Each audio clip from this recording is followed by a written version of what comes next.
शिवसेना प्रमुख उद्धव ठाकरे यांचा परभणीतला मेळावा संपन्न झालेला आहे। एकंदरीत खासदार संजय जाधव यांच्या फुटीनंतर हा त्यांचा पहिलाच दौरा होता आणि परभणी जिल्ह्यातल्या एकूण परभणी लोकसभा मतदारसंघातल्या शिवसैनिकांची भव्य गर्दी मोठ्या प्रमाणात अलोट गर्दी इथं जमा झाली होती।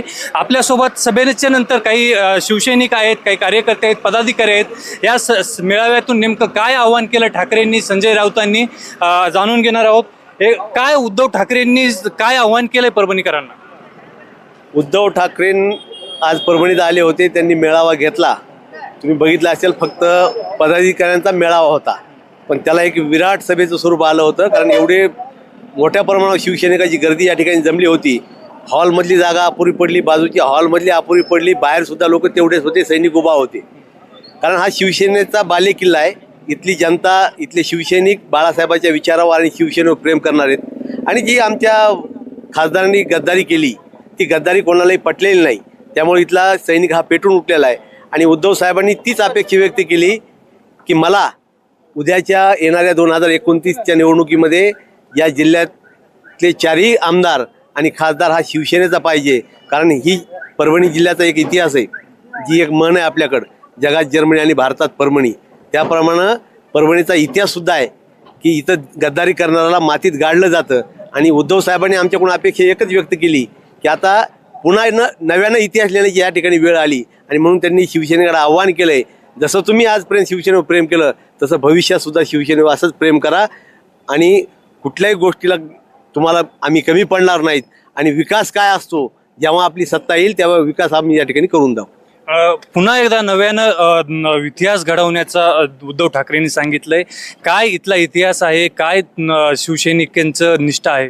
इथला परभणी जिल्ह्यामधला इतिहास म्हणजे जो खासदार आमदार निवडून येतो, आणि ज्यावेळेस खासदार आमदार इथून जर निघून गेला तर ह्या परभणी जिल्ह्यातली जनता त्याला घरची जागा दाखवल्याशिवाय राहत नाही। आणि बहुसंख्य असणारा परभणी जिल्ह्यामध्ये शेतकरी वर्ग आहे, कारण हा सर्व शेतकरी वर्ग उद्धव साहेबांनी 2 लाखाची कर्जमाफी केल्यामुळं, कारण उद्धव साहेबाच्या सोबत सर्व शेतकरी बांधव या ठिकाणचा या जिल्ह्यातला आहे, आणि उद्धव साहेबावर प्रेम करणारी जनता या जिल्ह्यामध्ये नक्की आहे। एवढंच। भविष्यात काय, भविष्याच्या दृष्टिकोनातून काय उद्धव ठाकरेंनी आज मेळाव्यात मार्गदर्शन केलं? येणाऱ्या काळात शिवसेनेच्या लोकसभेवर हे जे गद्दार गेलेले आहेत, ह्यांना यांची जागा दाखवण्याचं काम शिवसैनिकाला करायचं सांगितलेलं आहे। आणि ह्यांना यांची जागा तर दाखवलीच पाहिजे। हे जे आज वल्गना करतात की आम्ही विकासासाठी गेलो, कार्यकर्त्याच्या फंडासाठी गेलो, ह्यांनी मागचे 20 वर्ष झाला आम्ही चळवळीत काम करतो, आम्हालाच नाही तर कोण्याही पदाधिकाऱ्याला रुपया दिला नाही, पण ह्या जरी विकास म्हणून गेले असले ते स्वतःचा विकास करण्यासाठी गेलेले आहेत। उद्धव ठाकरेंच्या येण्यानं काय एकंदरीत वातावरण झालं? उद्धव साहेबांच्या येण्यानं एकंदरीत वातावरण पाहता जसं पहिली शिवसेना होती त्याच पद्धतीने आज बी शिवसेना आहे आणि निश्चित राहणार। उद्धव ठाकरेंनी, संजय राऊतांनी असेल की बंडू जाधवांवर टीका केली, काय आगामी काळात इथली सगळी त्या पद्धतीनं, कशा पद्धतीनं तुम्ही उत्तर देणार? आता जेव्हा संजय राऊत साहेब भाषणाला उभा टाकले त्यावेळेस तुम्ही घोषणा ऐकल्या असतील, 100 दाऊत 1 राऊत। आता राऊत साहेबाची शैली वेगळी आहे, आणि ते राऊत साहेब त्यांच्या शैलीतून बरोबर ज्याचा समाचार घ्यायचा तो घेत असतात। आणि तुम्ही बघितलं असेल, त्यांनी उभा टाकल्यानंतर आणि त्यांनी बोलल्यानंतर कार्यकर्त्यामध्ये जो जोश होता, एक प्रकारची निखाऱ्यावर फुंकर मारावी आणि त्या निखारा पुन्हा प्रज्वलित व्हावा, तशा प्रकारे उद्धव साहेबांचे आणि राऊत साहेबांचे विचार ऐकल्यानंतर आमचा शिवसैनिक पेटून उठलेला आहे।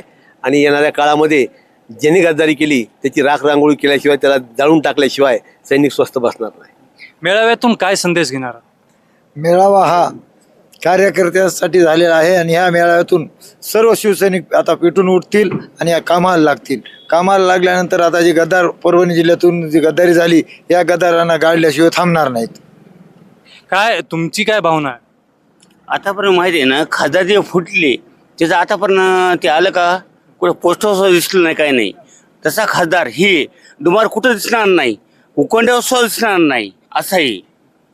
काय एवढं का संताप? काय संताप म्हणजे काय? एवढं तुम्हाला कमाई देऊन उद्धव ठाकरे एवढे केलं, तुम्ही गाडी पुसला आधी, आणि आता एवढं चांगलं करून तुम्ही अशी माय घालता लोकांची। शेतकऱ्याची कर्जमाफी उद्धव ठाकरेंना आता किती केली, सगळीकडे गेली कर्जमाफी. पण हे काय लावायले न्यूज, पण हे न बोलायला टाईम नाही ह्याला, न बोलायला. इथून पुढं एक आहे उद्धव ठाकरे जे म्हण तेच हे आमचं उद्धव ठाकरे. एकंदरीत निष्ठावंत शिवसैनिक आहेत, त्यांच्या कार्य या ज्या प्रतिक्रिया आहेत त्या संतप्त आहेत. कारण खासदार संजय जाधव यांना 3 वेळेस त्यांनी इथल्या शिवसैनिकांनी, इथल्या मतदारांनी निवडून दिलं आहे.